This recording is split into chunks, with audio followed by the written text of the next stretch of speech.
To learn the good, the bad, and the reality of the off-grid lifestyle, click subscribe so you don't miss anything.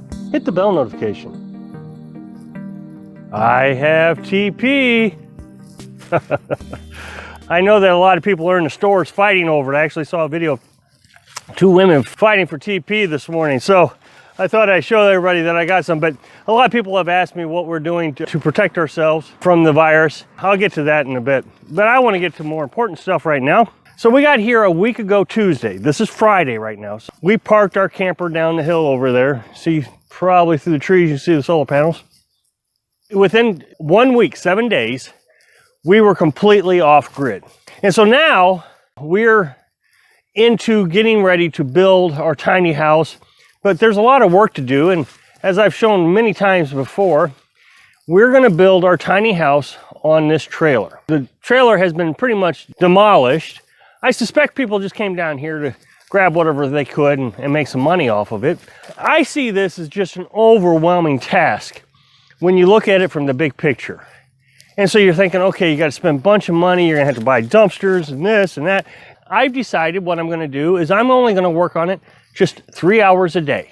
And when 3 hours are over with, I stop. And the reason I've decided to do this is because we spent 7 days killing ourselves from sun up to sundown, getting ourselves off grid. And I was burned out. I mean, I was tired. I twisted my ankle twice. So it's been really hard to walk around as it is. And so I get up the next morning and I'll be like, I don't want to do it anymore. And so I came up here yesterday, or day before yesterday, and I started working on this pile of trash here. And I've got a lot of it cleaned up. But before, you could hardly even squeeze the vehicle in between the trailer frame here. It was way out here. I got that where we can at least get the truck down here safely without worrying about getting nails in the tires. But I only worked 3 hours and it went pretty smoothly. Came up here this morning and I decided I'm going to work on the trailer. And so I started tearing apart the trailer. And I actually got what I felt like quite a bit done in a short 3 hours. There's glass here that I had to scrape up. I got, I think, about a 6-foot section here done, which is fantastic if you think about this from a perspective of how big our house is going to be. Our house is going to be 18 feet. So that means if I do the same amount of work tomorrow, that takes me down to about right here. And then on the third day, I do the same amount of work, takes me about right here. And I could literally start building my tiny house. Remember, we're going to spend about $500 a month on the tiny house. I'm going to treat it like rent.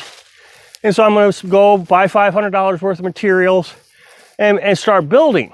Well, if I have 18 feet, I can go buy $500 worth of materials. Let's say that buys the floor, buys the frame and plywood. I think we've actually figured it up.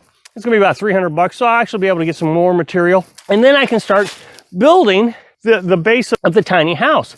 And I've got one step done already.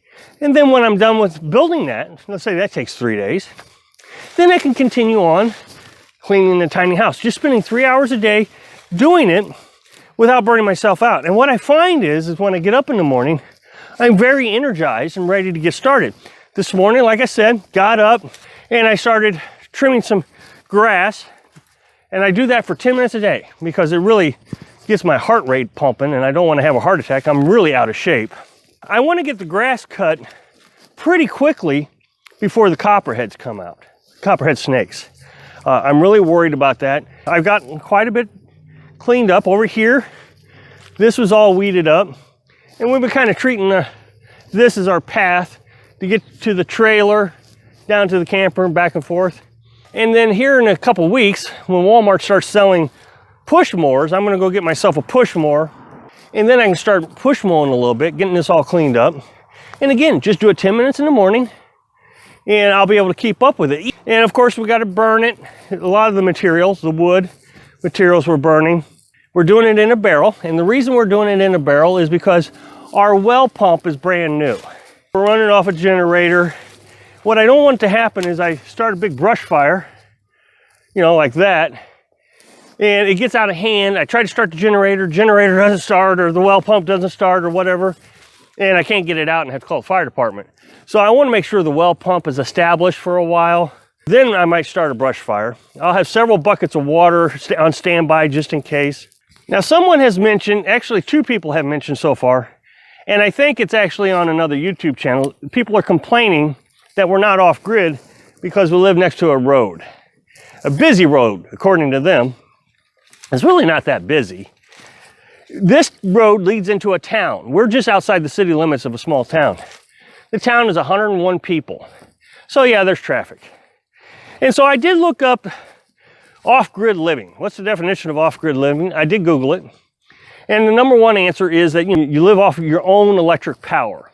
The number 2 answer was out in the country, in rural areas. Believe it or not, I do feel like we are in a rural area because when you look the other way, it's all woods. Our wood line goes way back there. And so I feel like we are out in the country. My definition of being off-grid doesn't necessarily mean being away from everybody. That wasn't the intent, although I feel like everybody has left us alone. But that being said, my definition of off-grid is not having to deal with the power grid and water and paying people and following rules and regulations. We're in an unincorporated area. Nobody's going to bother us. I can build whatever I want to build. That is off-grid to me. People just leaving me alone. Not necessarily not being around people, but those people that I am around just don't care what I do. Okay, as I've explained in several videos now, this is an IBC tank, and it's 250 gallons. And so what we're doing with this is we're using it like an RV tank. So we fill it, and then we use an RV pump right there, and we just pump that right into the camper. And it's working great. I mean, this is just the best thing. It was one of the things that I really worked hard at designing before we got out here to make sure that I had the idea and the concept the way I wanted it. And it worked perfect. So what we do is we use the well pump, and we only have to use that. I would suspect we're only gonna have to use it maybe once a month.